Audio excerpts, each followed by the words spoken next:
Good morning and happy Friday. Friday মানে নিম পাতাগুলো কত বড় বড় হয়েছে।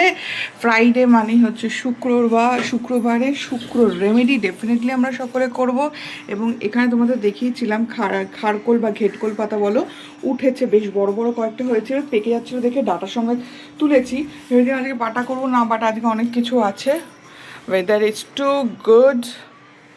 ওম কৃষ্ণ ভগবত বাসুদেবায়, ওম কৃষ্ণ ভগবত বাসুদেব, কৃষ্ণ ভগবত বাসুদেবায় নমঃ। সূর্যি মামাও দেখানি, তাকে জল দিয়ে দেওয়া হয়ে গেছে। এই হচ্ছে ব্যাপার। Very good morning, happy Friday. এবং আজকে মহরম, মোটামুটি উইকেন্ড। আমার এখানে রান্না অনেকটা দেরি হয়েছে বলে আজকে আমি রান্নাটা না স্টার্ট করে দিয়েছি। ঠিক আছে, তো রান্না বলতে আজকে মাছ বের করেছি। শ্বশুরমশাই ছেলের মাছ মোটামুটি রান্না করা আছে, তাই ওদের জন্য বেশি আমাকে মাথাপাছি করতে হবে না। তো জলটা বেশি, পেঁপের তরকারি আমি বসিয়ে দিয়েছি। আমাদের জন্য মাছ ভাজবো, পেঁয়াজ লঙ্কা ভেজে রাখবো, মাছ একটু কড়া করে ভাজবো। এখানে হচ্ছে পেঁপের একটা তরকারি, একটু ঝোল ঝোল মতো হবে। এইগুলো এর মধ্যে সেদ্ধ দিয়ে দেবো। এটা মানে রাঙা আলু আর দুটো কচু আছে, এটাকে স্ম্যাশ করে ওই বাটা টাইপের করবো। আর এই হচ্ছে তোমার ভাত।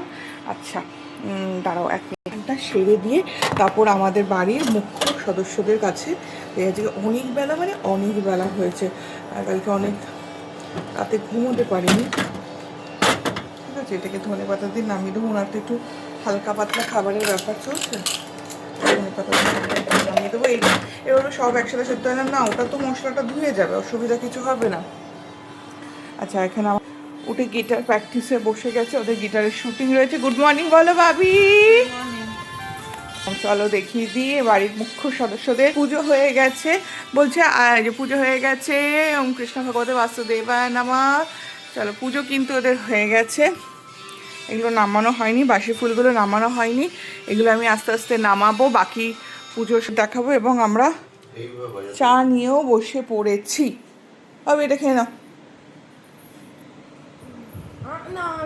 এটা মরা নয়, ওর কাছে কলা কালো হয়ে যাওয়া মানে মরা। এটা আবার কি কথা, এটা মরা নয়। চুকা খেয়ে নে। চল, চা নিয়ে বসে পড়েছি। আমাদের হেল্পিং হ্যান্ড, এই যে সবজিপত্র কাটা হচ্ছে, রান্না হবে। এই হচ্ছে চা। তো আগে চায়ের আপডেটটা পরে, হতোটা বেলা হয়ে গেছে, তাই চায়ের আপডেট তাড়াতাড়ি দিয়ে দিলাম। আজকে কী কী রান্না হবে দেখা যাবে। ভাতের মধ্যে ডিম সেদ্ধ দিয়েছি, ডিমটা রাত্রেবেলা হবে। মাছটা আমরা এবেলা ভাজা করে খেয়ে নেবো, ডাল রয়েছে আর একটা তরকারি করব। ব্যাস, তাহলে মোটামুটি আমাদের হয়ে যাবে।